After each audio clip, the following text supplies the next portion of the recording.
La ley del secreto, la ley de la atracción, es el primer paso del camino, nada más. Por eso los resultados pero son tan efímeros y en cosas tan chiquitas.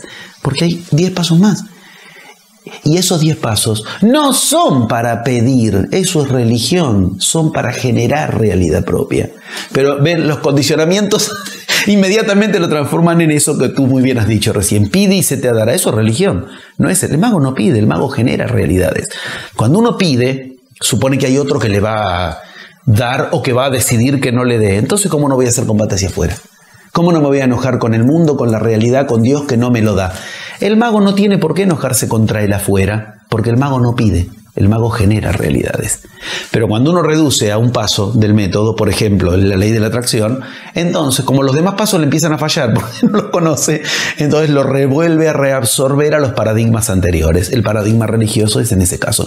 Es exactamente como lo están mencionando. Uno escucha hablar la gente que trata de aplicar el secreto, que trata de aplicar la ley de atracción y rápidamente lo transformarán en una religión. Es cuestión de yo pido en el universo. Claro. Como llega un momento en que con el paso 1 no les alcanza, y este es el paso 1 de los 11 pasos nada más, entonces empiezan a enojarse contra el universo. ¿Por qué? Porque piden, y pedir es reabsorber a un otro que condona, decide o en todo caso me niega a su arbitrio lo que yo estoy pidiendo. El mago no tiene algo que pedir, y hablamos de magia. De hecho, es muy importante, no hay una sola frase en la que Jesús en la Biblia pide, y la única vez que pide se arrepiente. Aparta de mí este cáliz. No. ¿Y a dónde remite? A que lo que tiene que poner el universo es la voluntad, no el deseo. Son frases muy serias. Esto está en los evangelios de los manuscritos del Mar Muerto y en el evangelio de Tomás. La gente entiende hágase tu voluntad como hágase tu deseo. No, lo que enseñó Cristo no es eso. Lo que enseñó es que la voluntad, o sea, la fuerza motriz, la tiene que poner lo que llames Dios o el universo, pero el deseo lo pones tú. Yo en uno de los escritos muestro la biografía de Buda y muestro la vida de Buda en el Buda Carita, que es una de las mejores fuentes al respecto. Es muy poco conocida, pero es muy fuerte. Buda, que se supone que suprimió el deseo, yo ahí cuento la biografía. Buda termina sus días en un estado de pleno deseo. ¿Qué suprimió? Eso que se llama el deseo que me habita y que no es mío. Ese es el que rompió Buda. Cuando Yasodhara, la esposa, cuando el padre de Buda, deseaban que él sea un príncipe más heredero del trono, ese es el deseo que él suprimió, el mismo que nos toca a nosotros suprimir. El deseo que nos impide existir porque es el del otro automatizado en nosotros. Pero Buda termina diciendo en la primera encarnación que él ahora quiere ir a enseñarle al mundo lo que él descubrió. Y eso se llama deseo. Eso se llama deseo. O sea, termina pletórico de deseo. De hecho, viene 14 encarnaciones más para tratar de entender cómo él logró lo que logró para enseñárselo a la gente.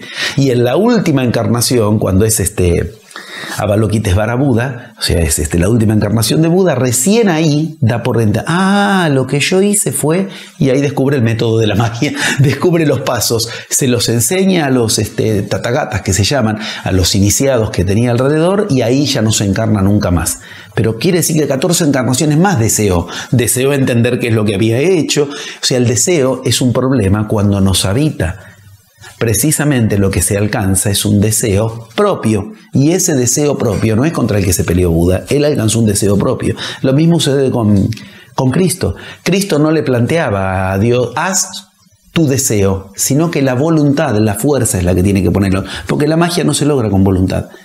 En las diferentes culturas en las que pude visitar y hablar, todos esos verbos que aquí en Occidente tanto nos producen orgullo, la voluntad, el conocimiento, el esfuerzo, directamente no entienden la palabra, no la conocen, no se les ocurre que algo se logra con voluntad. No, eso lo pone el universo. Tú no puedes con tu fuerza frenar el océano, ni dirigir al océano hacia donde quieres que vaya. Eso que es de lo que aquí nos parece que es con lo que hay que mover el universo, es lo mismo que Jesús le dice a el universo, ese al que le habla en ese tetragrama clave que es Yahvé. Tu voluntad, no tu deseo. El deseo lo pone él. De hecho, lo que en el cristianismo se conoce como el Padre Nuestro, no lo confundamos, él le dice lo que quiere. Y perdónanos nuestras deudas y dame el pan. ¿No ves que está deseando? Lamentablemente esto se lo transforma en no hay que desear. Eso es un deseo.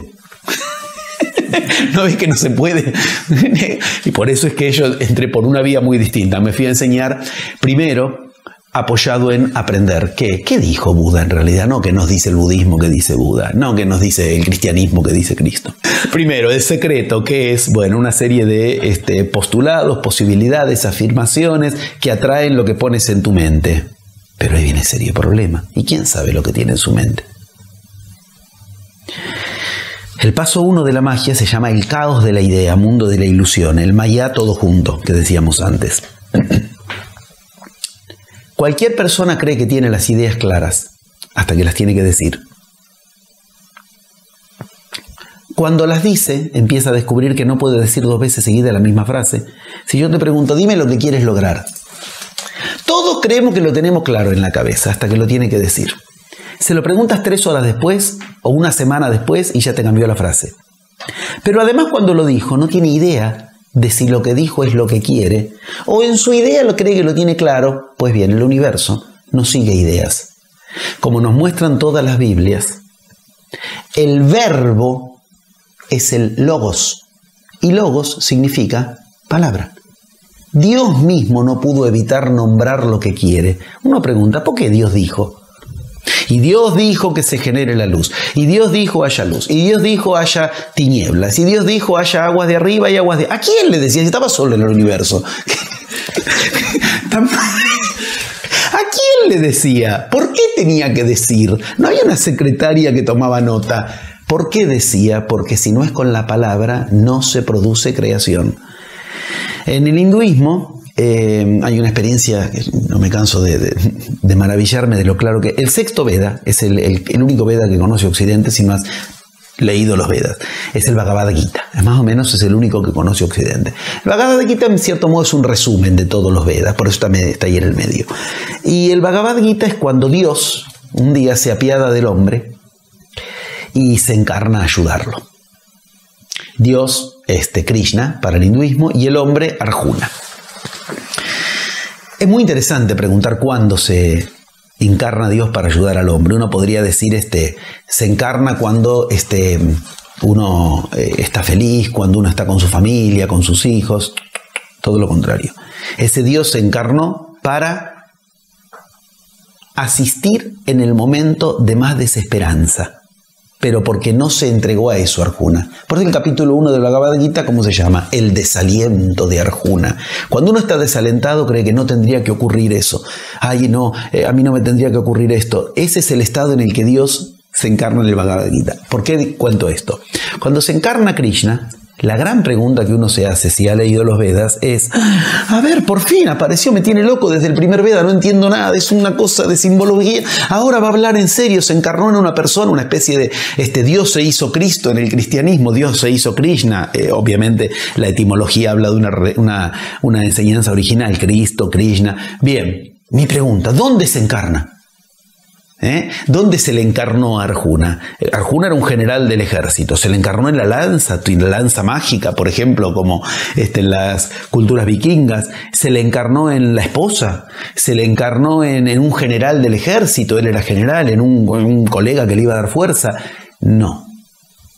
Dios se encarnó, Krishna se encarnó en el lugar más estratégico en el que se podía encarnar, el auriga. Aurícula. El cochero, el que lo escucha, ese es Dios. Dios escucha. El cochero, el auriga de Krishna, el auriga que Krishna encarna sería el que hoy es el taxista. El que hoy es el que sube al auto y le dices a dónde vas. ¿Qué me importa que yo tenga claro en mi cabeza a dónde voy? Le tengo que decir al taxista. Y por mucho que yo crea que tenga clara la idea en mi cabeza, el taxista no puede moverse, el universo no se mueve 1 milímetro si yo no le digo a dónde voy. Y además, si yo le digo a dónde voy ahora, y en la cuadra siguiente lo cambio, y en la otra lo cambio, y el taxista se da vuelta y me dice, esto es un caos, bajate hermano, necesito que tengas claras tus ideas. Dios, Brahma para el hinduismo, y Brahma significa entramado. El que conecta. Dios es el que te conecta con lo que tú quieres. Dios no te va a decir lo que tienes que querer. Por eso es que recordemos, Dios pone la fuerza de voluntad, no pone el deseo te toca a ti. Y ese Dios es el que necesita que tú le digas lo que quieres, como él tuvo que decir lo que quiere para que se genere el universo.